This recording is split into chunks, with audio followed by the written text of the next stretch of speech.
Ukraine shot down 0 ballistic missiles amid interceptor shortage. Ukraine's Air Force failed to shoot down a single Russian ballistic missile during a massive overnight bombardment of Kyiv on July 6, 2026, a gap in the country's defenses that officials directly attributed to a critical shortage of interceptor missiles for the Patriot air defense system, Ukrainian outlet Militarny reported, citing the Air Force's own social media statement and remarks from spokesperson Yuri Anat during a live television broadcast. Russia launched 419 separate aerial weapons at Ukraine overnight, with Kyiv absorbing the brunt of what became one of the largest combined strikes of the year, a mix of cruise missiles, ballistic missiles, anti-ship missiles, and attack drones fired from multiple directions simultaneously to overwhelm the country's layered air defense network. Ukraine's radio engineering troops tracked 68 missile launches and 351 attack drones during the assault, including Shahed-type kamikaze drones that Russia produces domestically under the name Garin,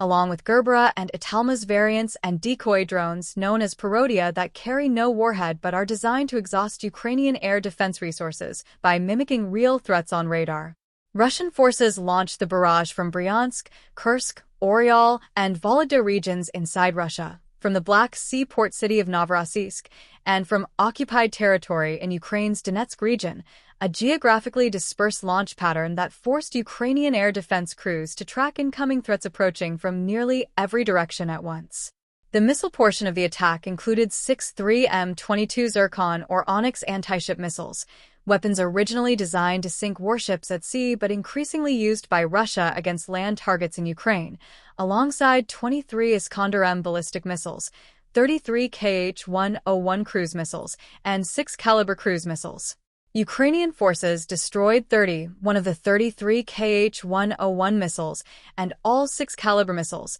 a near-complete interception rate against those 2 cruise missile types that stood in sharp contrast to the outcome against ballistic weapons. By morning, Ukrainian officials had confirmed strikes from 29 ballistic and anti-ship missiles and 18 attack drones across 34 separate locations,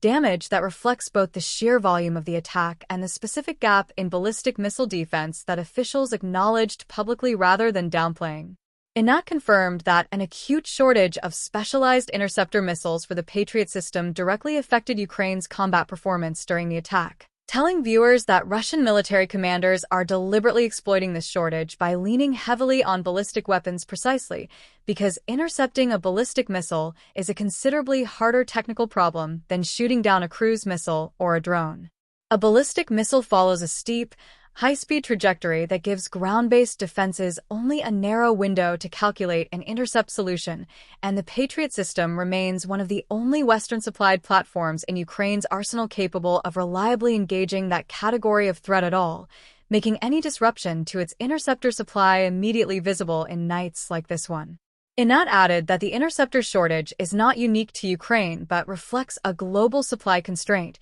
noting that Ukraine's cruise missile interception rate this particular night approached 100% even as its performance against ballistic missiles fell far short of that mark. The defense blog has previously reported that Ukraine's overall interception rate across all weapon categories reached nearly 90% in June 2026, with the vast majority of intercepts coming against unmanned aerial vehicles rather than the harder ballistic and cruise missile targets that make up a small fraction of total launches, but a disproportionate share of the technical difficulty. Ukrainian President Volodymyr Zelensky has separately described the country's Patriot interceptor shortage as being at its worst possible level, and Ukrainian Patriot crews have reportedly adapted by engaging ballistic targets with single interceptors rather than the 2 to 4 missiles standard doctrine typically calls for, a conservation measure that stretches limited stockpiles but cannot fully compensate for a fundamental supply gap when Russia launches more ballistic missiles in a single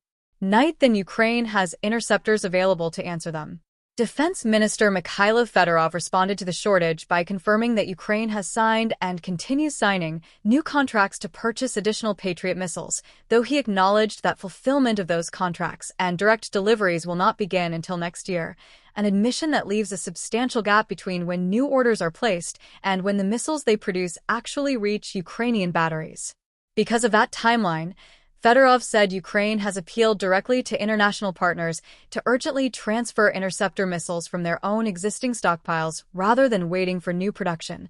offering to replace those missiles later through future Ukrainian-manufactured deliveries once domestic alternatives currently in development reach operational maturity. That domestic push includes programs like Firepoint's FP7.X interceptor, a Ukrainian-developed system targeting a unit cost below $1 million, considerably less than the several $1 million each Patriot interceptor currently costs, with a complete air defense system built around it planned for 2027.